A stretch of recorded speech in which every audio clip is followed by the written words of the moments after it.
Let's talk about herbs for animals. I will get to making the formula at the end of the video, but first, combining herbs and then herb formulas.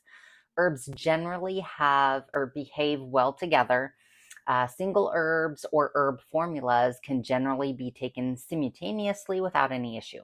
So, when you're fighting the flu, for example, I'm typically taking 4 to 5 different formulas at the same time. The only combinations might be contradicted would be in cases where the two herbs or formulas have opposite actions.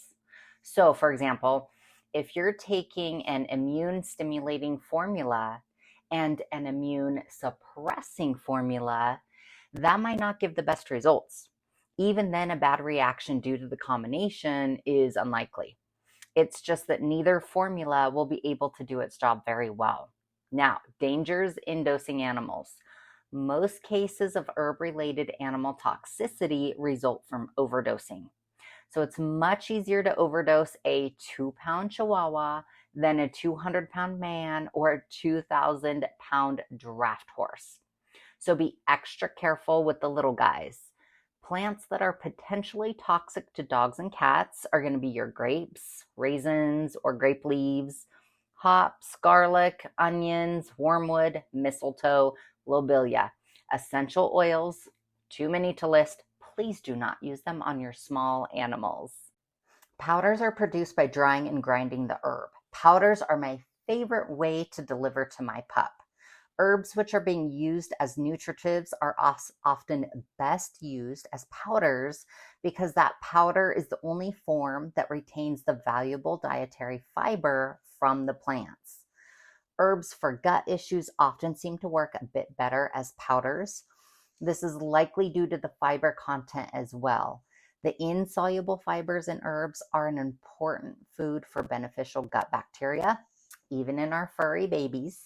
Powders have a shelf life of about a year. And I tend to mix the powder herb with the pumpkin in her food. She's a lab, so this is very easy for her to eat almost anything. So let's discuss inflammation and arthritis in pets.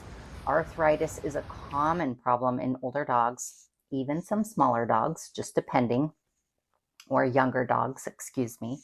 Some herbs have direct anti-inflammatory properties. Others decrease pain by sedating nerves or relaxing muscle spasms.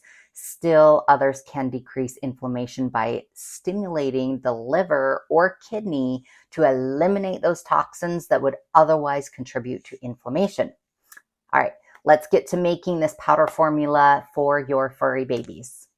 Let's get started on the joint formula. So we have several herbs that we're going to use. 2 parts willow. You will need that spice grinder as well. 2 parts turmeric root. We're going to dump it all in there. You can find the spice grinder off Amazon.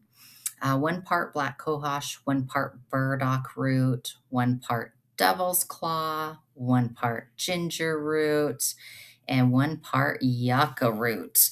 So dump all those into the spice grinder. Don't do it together, do it separately, just little small amounts at a time. You will need a nice container to put it in. This is just a 4-ounce container I use. Once you have it all blended into the spice grinder, what I do to really mix it up and powder it is I put it in my NutriBullet and give it one last go, get everything nice and mixed up in this. And you will also need a scale because we are going to measure out 4 ounces per container in each scale.